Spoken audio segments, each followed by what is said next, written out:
Margaret, la comunidad cristiana te da la bienvenida con gran alegría.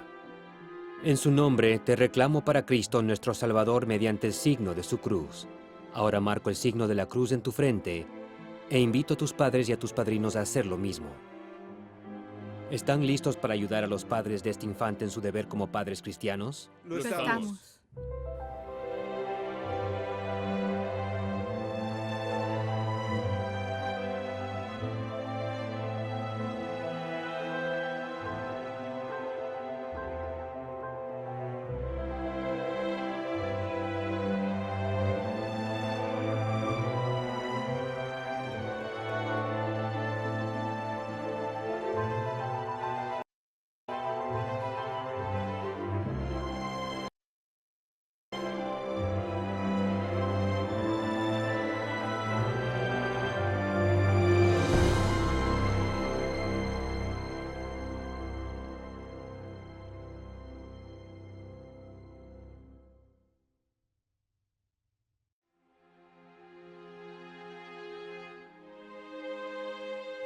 Supongo que pueden llamarme una católica de nacimiento. Fui criada en la iglesia, pero después de la confirmación me alejé poco a poco.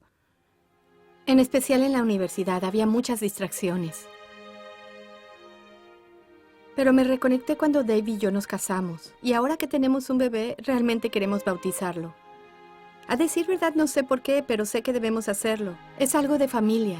A mí me bautizaron, a mis hermanos los bautizaron. Simplemente es lo que hacemos. Es una ceremonia hermosa, pero nunca me he puesto a pensar mucho en qué significa. Crecí como protestante. Fui bautizado de adulto y me volví católico cuando Sara y yo nos casamos. Cuando pasé por el RCIA, hablamos del bautismo, pero ahora que el bebé está aquí, comienzo a darme cuenta de lo importante que es.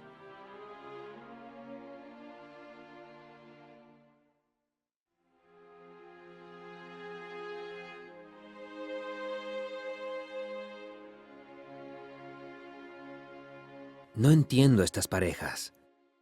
No vienen a misa los domingos, pero siempre regresan para el bautismo. Hay algo en este sacramento que siempre los trae de vuelta. Ojalá se me ocurriera una manera de mantenerlos aquí. ¿Qué tendrá el bautismo que siempre los trae de vuelta? Debe haber algo de su historia familiar. Memorias de la infancia. Creo que cuando la gente tiene hijos, desean que ellos sean parte de la iglesia, de la fe. Los hace sentir bien. Pero es mucho más que simple agua y un bebé bonito. Ojalá supiera cómo encontrar la solución para poder enseñarle a la familia la belleza del sacramento. Deseo encontrar la manera de revelarles qué está sucediendo realmente en un bautismo.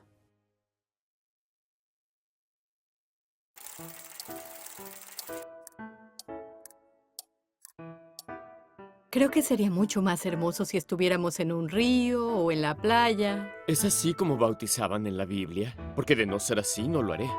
Recuerdo haber ido al bautizo de mi hermanito, pero creo que no entendí. Es afeminado el gorrito. Va a parecer una nenita. Mi abuela nos mataría si no bautizáramos al bebé. Crecí como católica, pero David viene de una tradición protestante y honestamente no sé lo suficiente para explicar qué significa el bautismo. Bautizar al bebé es muy importante para Sara. No me opongo. Solo necesito escuchar más al respecto.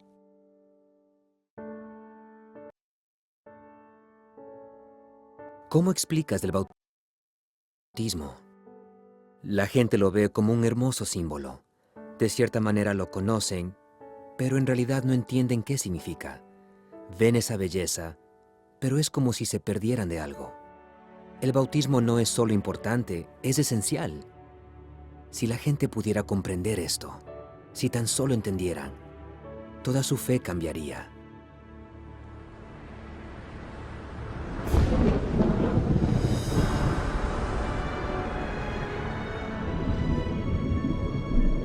El agua es una sustancia increíble. Los científicos identifican 21 características anómalas, propiedades del agua que no son explicadas por las leyes de la química y la física. Es casi un milagro natural en sí. Como líquido, cae en lluvia. Como vapor, se eleva y forma las nubes. Porque fluye, circula y se purifica a sí misma, ofreciendo su frescura a cada generación. Fluye hacia arroyos, que fluyen hacia corrientes, que fluyen hacia ríos, que fluyen hacia el océano que cubre la mayor parte de la tierra. El agua llena los océanos y su ausencia es lo que define al desierto. Sin agua no hay vida en la tierra. Dios usa lo natural para enseñarnos acerca de lo sobrenatural, lo visible para señalarnos lo invisible. Todos los sacramentos usan creaciones naturales como signos del trabajo de recreación sobrenatural que Dios obra en esos sacramentos. Agua, vino, aceite. Todas estas cosas naturales usadas por la Iglesia en sus sacramentos son primero una parte vital de la historia bíblica. El agua es la fuente de la vida. Sin agua, no hay vida. Lo vemos al principio de las Escrituras. Hay un río que fluye del jardín del Edén trayendo vida. De nuevo, en los últimos capítulos de la Biblia vemos el paraíso. Una fuente de agua viviente fluye del trono de Dios trayendo vida. Al ir a través de todas esas historias en la Biblia, comenzarás a ver cómo esta señal importante de agua viviente se acumula.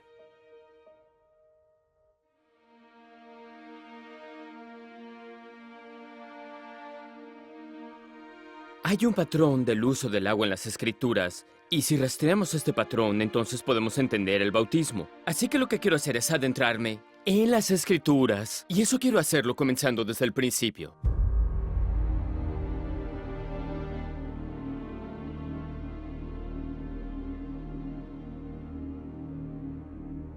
En el principio, creó Dios los cielos y la tierra.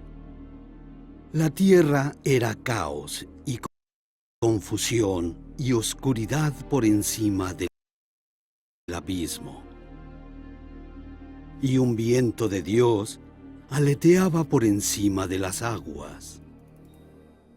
Entonces al inicio vemos al Espíritu Santo moverse sobre el agua. Y quiero que mantengan esa imagen en mente, porque es una imagen que seguirá apareciendo una y otra vez a lo largo de la Biblia. Así que desde el principio vemos esta conexión entre el agua que da vida y el Espíritu Santo, quien es el dador de vida.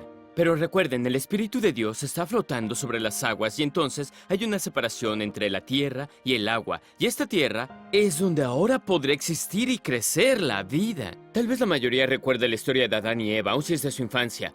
Así que Dios va a crear a la humanidad y soplar su propia vida a ellos. Y ahí es donde comienza el mundo humano.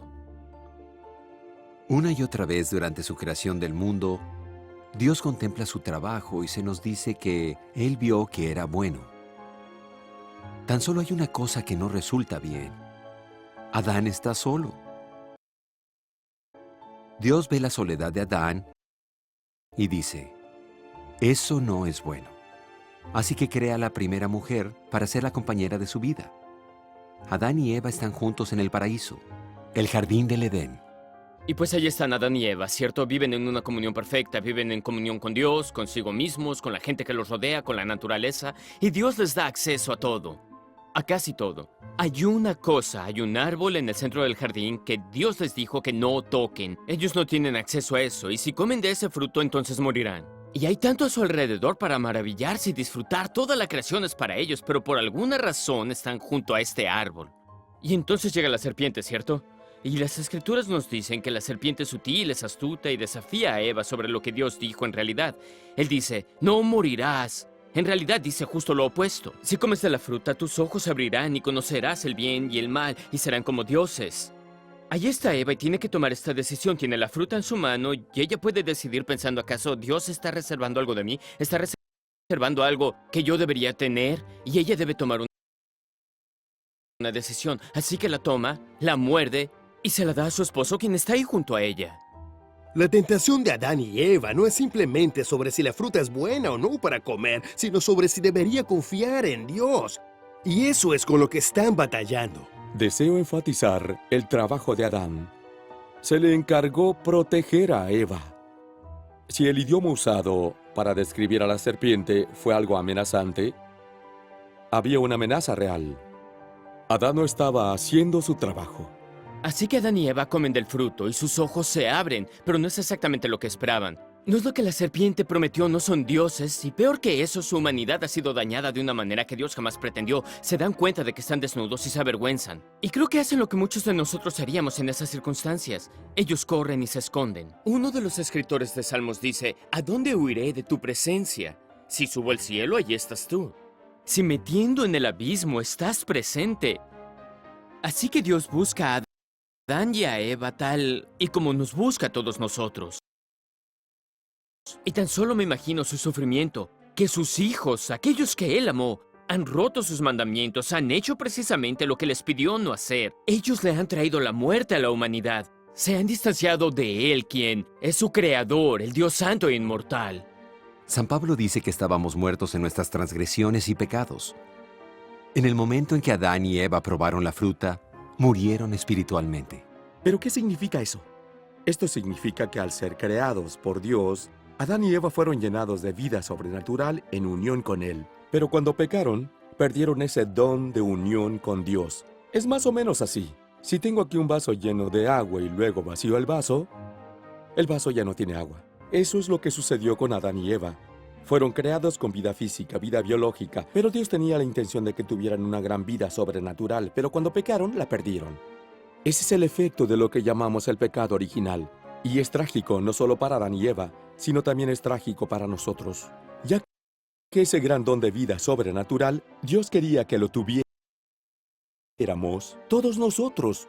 Pero como no lo tenían, no lo tienen para pasárnoslo, así que cuando entramos a este mundo, recibimos la vida biológica, pero es como si estuviera vacío nuestro vaso. No tenemos esa vida sobrenatural de unión con Dios. Pero Dios tenía un plan. Y así comienza una increíble y misteriosa historia de amor, en la cual Dios debe actuar para traer a sus amados de vuelta a la vida espiritual. Es así como leemos la historia de la salvación. Comenzamos dando unos pasos atrás para ver toda la historia de las cosas que Dios ha hecho por nosotros para traernos de vuelta a una relación con Él. Y entonces al recorrer la historia de la salvación veremos cómo Dios se dirige a la humanidad una y otra vez. Y de nuevo, algo que vemos es que el agua juega un papel muy importante en esto. Así que llegamos a este punto en la historia donde la humanidad ha alcanzado este punto de maldad irrecuperable. Hay violencia, derrame de sangre como nunca antes se había visto en el mundo. Lo que Dios tiene que hacer ahora es no solo ocuparse de la gente malvada que no desea abandonar sus métodos malévolos, sino también tiene que rescatar al hombre justo y a su familia de esta depravación del mundo que los rodea. Y creo que ya todos ustedes conocen la historia de Noé y su arca. Y aquí se ven de nuevo las imágenes de la historia de la creación. Las aguas se van y la tierra aparece, para crear un lugar para la vida del pueblo de Dios. Noé se vuelve el nuevo Adán con un nuevo comienzo. En ese momento, Dios crea una nueva alianza con Noé y toda la humanidad. Incluida en esta alianza está la promesa, indicada con la señal del arco iris, que Dios no volverá a destruir el mundo con una inundación de nuevo. Desafortunadamente, vemos el mismo patrón de pecado en Noé que vimos en Adán. Noé construyó un viñedo en el jardín y al disfrutar de su fruto, se emborracha, está desnudo y avergonzado. Vemos aquí que el pecado continúa a pesar del nuevo comienzo que Dios le ha dado a la humanidad. Así que el agua de la inundación no purgó el pecado de Adán ni la raza humana. Se necesita mucho más. Bien, lo que quiero hacer a continuación es hablar de la gente a la que llamamos los patriarcas del Antiguo Testamento, personajes muy importantes, ¿cierto? Y ver las distintas maneras en que se usa el agua en estas historias para descifrar el bautismo, ¿cierto? El personaje que sigue después de Noé es un hombre llamado Abraham. Y Dios va a establecer esta alianza con Abraham que perdurará por el resto de la Biblia hasta el tiempo de Jesús. Abraham tiene un hijo llamado Isaac, e Isaac tiene un hijo llamado Jacob, quien también es llamado Israel. Israel tuvo un hijo llamado José. ¿Ya los confundí? Bueno, de seguro se están preguntando qué tiene que ver esto con el bautismo, por eso están aquí, ¿cierto? No están aquí para un sermón, está bien. Lo que sucede es que puedes rastrear el bautismo a través de estas historias, de toda la historia del Antiguo Testamento, a través de los patriarcas, de los grandes personajes. Este tema del agua, muerte y nueva vida sigue apareciendo una y otra vez. Hay una historia que de seguro recordarán, es la historia del Éxodo, recuerden a Moisés. Así que retrocedamos, había un hombre llamado José, logró salvar a toda su familia, a todos sus hermanos y a sus hijos al llevarlos a Egipto para salvarlos de la hambruna que había. Y entonces la nación de Israel comienza a crecer dentro de las fronteras de Egipto, pero el nuevo faraón que sube al poder durante esta historia se siente amenazado por este creciente poder dentro de sus fronteras. Se siente tan amenazado que decide imponer un control de población. Y en realidad lo que hace es matar a todo hijo primogénito. Pero en medio de todo eso hay un bebé, un pequeño niño llamado Moisés, que es colocado en una pequeña canasta de cañas. Es una pequeña arca como la de Noé, y es colocado sobre agua para ser salvado. Esto es similar al bautismo, un bebé siendo puesto en agua para su salvación. El niño es salvado por una princesa egipcia, quien lo saca del agua y lo nombra Moisés. La historia de Moisés es igual a la historia de Israel, rescatado del agua.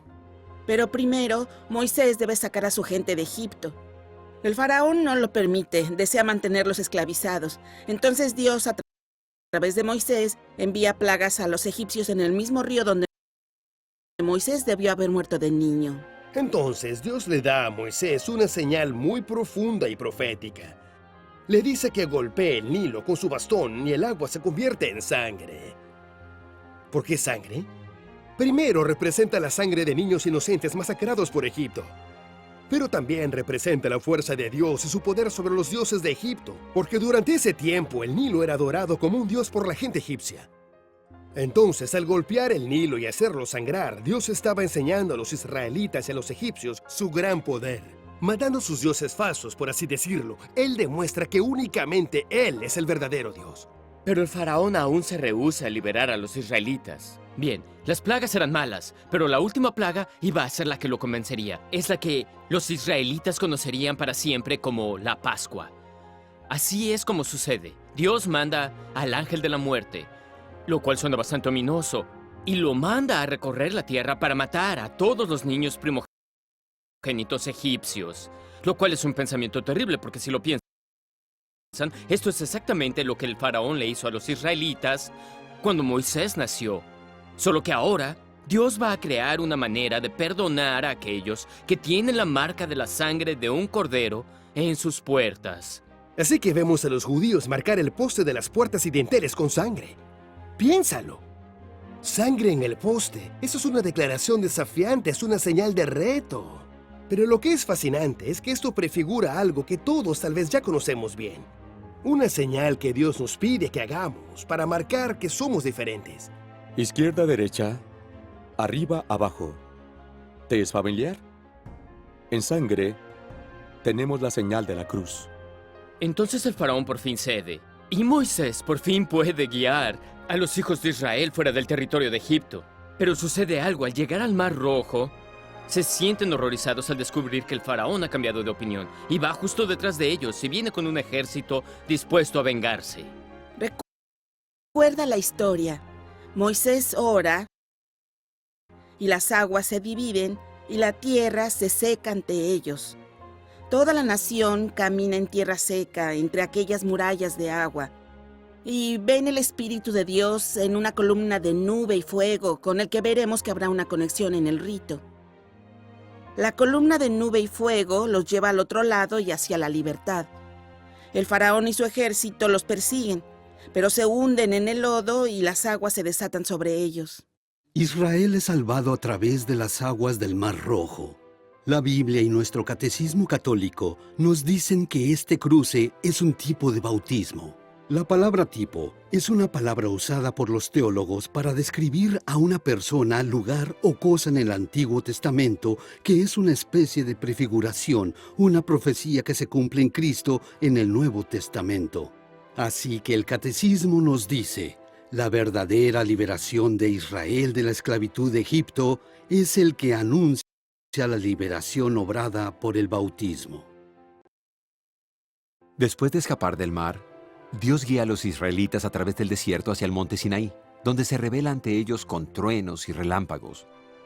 Ahí les enseña la ley y les promete que su presencia irá con ellos. Los israelitas son liberados de Egipto, son enseñados por Dios mismo en la montaña y viajan a la tierra que Él les prometió. La historia de su liberación de Egipto definirá quiénes son para siempre el pueblo de Dios. Dios se ha vuelto su redentor. Han sido traídos de la esclavitud de la muerte a una nueva vida. Fueron protegidos por un sello y guiados por el Espíritu.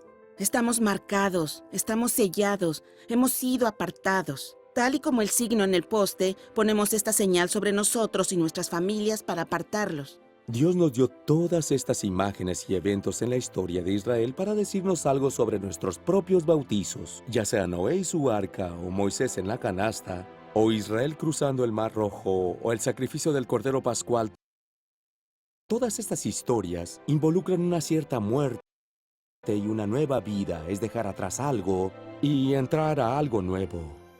Qué hermoso que Dios nos dio estos eventos como prefiguraciones para hablarnos de la muerte y resurrección definitivas que desea que experimentemos en el bautismo. En las aguas del bautismo morimos a nosotros mismos, abandonamos el camino del pecado y nos llenamos de vida nueva y comenzamos un nuevo camino, siguiendo a Cristo.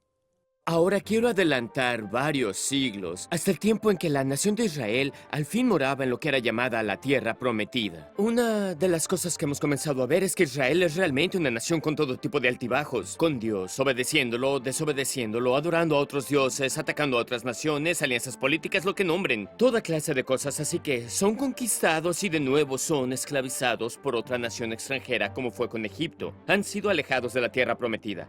Pero hay un profeta que Dios levanta llamado Ezequiel, a quien Dios envía como mensajero y le promete a la gente que eventualmente volverán a su tierra de nuevo. Pero esta vez el éxodo no va a ser señalado con un cruce del Mar Rojo, pero será un momento similar lleno de agua.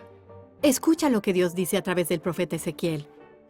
Los rociaré con agua pura y ustedes quedarán purificados. Los purificaré de todas sus impurezas y de todos sus ídolos. Les daré un corazón nuevo y pondré en ustedes un espíritu nuevo. El profeta Jeremías nos da esa misma promesa. Lo que estamos viendo aquí es que esa es la intención de Dios. Es su más profundo deseo, el purificarnos, liberarnos del pecado y traernos de vuelta a una buena relación con Él. Eso es lo que Dios realmente desea.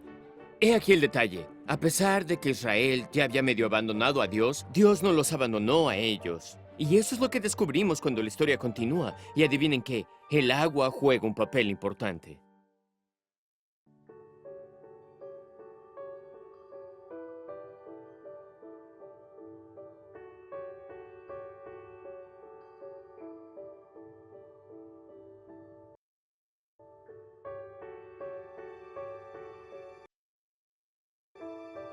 No hay un mejor lugar para reflexionar sobre la vida de Juan el Bautista que en un río, porque Juan enfocó su misión profética en el río Jordán.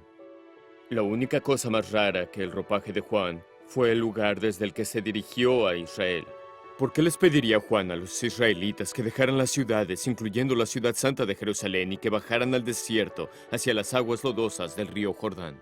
Esa es la pregunta que revelará el significado del trabajo de Juan. Porque el río Jordán es más que simple agua que ofrece purificación física. No, Juan quería que Israel pasara por una purificación espiritual, y todo judío sabía que las aguas del Jordán significaban más que simple agua. Eran aguas con una historia sagrada. Los judíos salieron de las ciudades al desierto para escuchar a Juan, para arrepentirse de sus pecados y para ser bautizados. Juan sumergió a cada uno de ellos en el río Jordán. Ninguno parecía cuestionar la práctica del bautismo. De hecho, las multitudes estaban familiarizadas con los baños rituales, los cuales purificaban el alma como el cuerpo para la adoración de Dios. Así que vinieron, y entre ellos estaba el primo de Juan, Jesús. Muchos se preguntan, mientras leen a través de los evangelios o los escuchan ser proclamados, ¿por qué Jesús necesitó ser bautizado? Bueno, hay dos razones. Primero, como un miembro de la raza humana, establece el patrón que toda la humanidad debe seguir.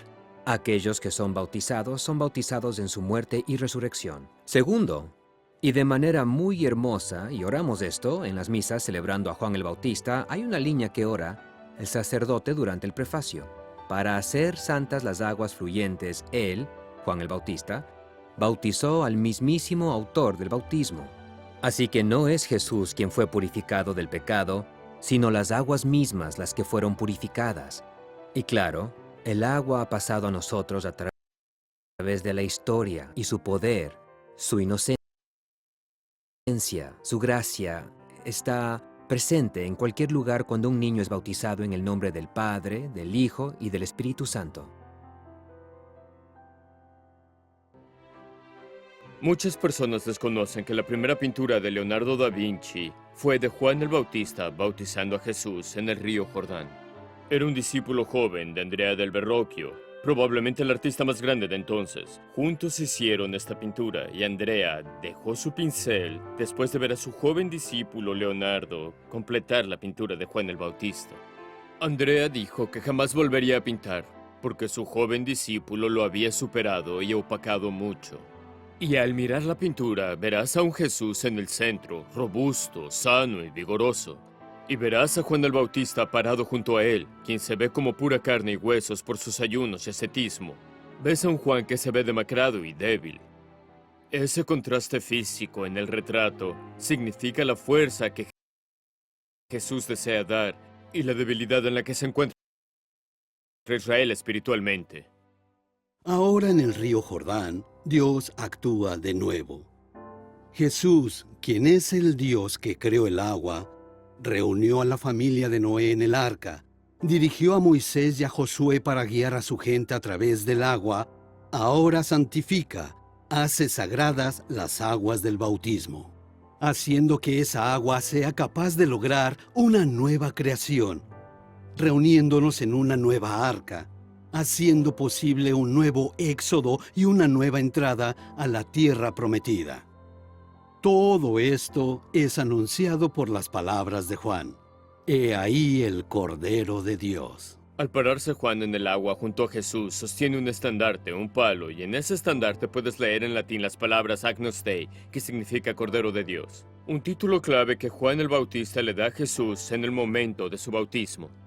La imagen del Cordero viene a raíz de la historia del Éxodo, cuando el pueblo de Israel fue salvado por la sangre del Cordero Pascual. ¿Cómo llegamos a este punto de la historia? ¿Qué hizo a Juan decir, he ahí el Cordero de Dios? ¿Cómo supo que algo grandioso, algo diferente estaba pasando en este bautismo? Juan el Bautista no es un hombre ordinario, ha recibido un don extraordinario de Dios. Es un gran profeta, es más, la Biblia nos cuenta que cuando estaba en el vientre de su madre, él saltó en su vientre ante la presencia de Jesucristo. Y su propia madre se llenó del Espíritu Santo. Esto nos enseña que él tiene visión profética. Y entonces al ver a Jesús aquí, en el río Jordán, sabe que Jesús no es tan solo otro hombre judío, sino que Jesús es el gran Mesías, el Salvador, el elegido, el Cordero de Dios, quien quita el pecado del mundo. Nótese que Leonardo no le da a Jesús una aureola común, sino que pone en la aureola de Jesús la figura de la cruz, queriendo vincular el bautismo de Jesús con su crucifixión. Es una prefiguración de que así como Jesús está entregándose en las aguas del Jordán, también se entregará en la cruz para morir por nosotros, para dar poder al bautismo con la gracia salvadora de su redención. Y así el bautismo y la cruz están vinculados estrechamente. Esta conexión podrá parecer extraña al principio, pero Jesús mismo hace la conexión entre su crucifixión y el bautismo. En el camino a Jerusalén, dos de sus discípulos, Santiago y Juan, piden tener el honor de sentarse a su izquierda y a su derecha en su reino venidero. Y él les dice de manera directa, no saben lo que piden. Y luego les preguntó, ¿están dispuestos a beber del cáliz que yo beberé? ¿O están dispuestos a recibir el bautismo que yo voy a recibir? Sin duda Jesús no habla del bautismo que recibió de Juan. Entonces, ¿de qué está hablando? ¿O es que ignoráis que cuantos fuimos bautizados en Cristo Jesús, fuimos bautizados en su muerte? Al igual que Cristo fue resucitado de entre los muertos, así también nosotros vivamos una nueva vida.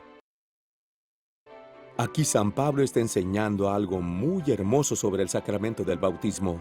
El bautismo nos permite entrar en la muerte misma de Jesús y su entierro. Así como el ser sumergido en agua a menudo se asocia con la muerte al ahogarse, como las personas que se ahogaron durante la inundación de Noé, o los egipcios al perseguir a los israelitas por el Mar Rojo.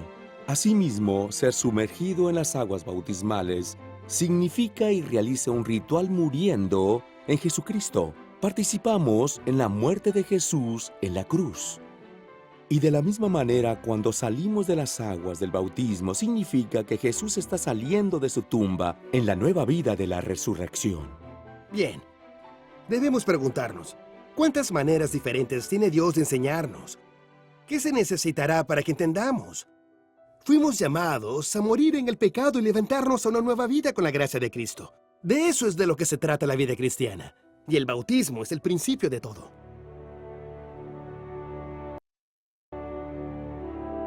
El bautismo de Jesús, el comienzo de su ministerio terrenal, es en realidad la culminación de la historia del agua en la salvación, una historia que comenzó con la creación del mundo a partir del agua. Así como fluye a través de la historia, el signo del agua tiene un significado en sí mismo. De un signo de creación se vuelve en un signo de recreación con Noé, la salvación de la esclavitud en el Éxodo y la entrada a la tierra prometida con Josué. Desde toda la eternidad, Dios ha ordenado estos eventos de tal forma que cuando Jesús llegó al río Jordán, todo lo que Dios había hecho en la historia del Antiguo Testamento se cumple y termina con Cristo. Y todas las grandes obras de Dios en la historia ahora tienen su efecto en nosotros en el sacramento del bautismo. Una parte esencial en el plan de Dios para nosotros. Piensa en qué sucede cuando tu hijo es bautizado, cuando el sacerdote vierte agua y dice estas palabras: yo te bautizo en el nombre del Padre, del Hijo y del Espíritu Santo. En ese momento tu hijo será transformado. Varias cosas maravillosas suceden en el bautismo.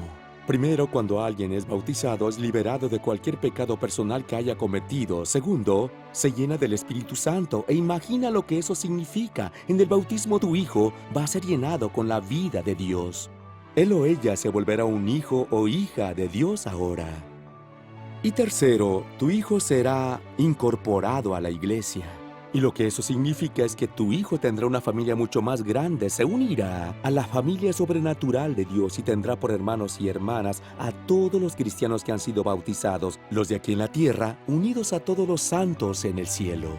Y por último, tu hijo va a comenzar a participar en la misión de la iglesia, llevando el amor de Cristo, su verdad y su bondad a todo el mundo que nos rodea.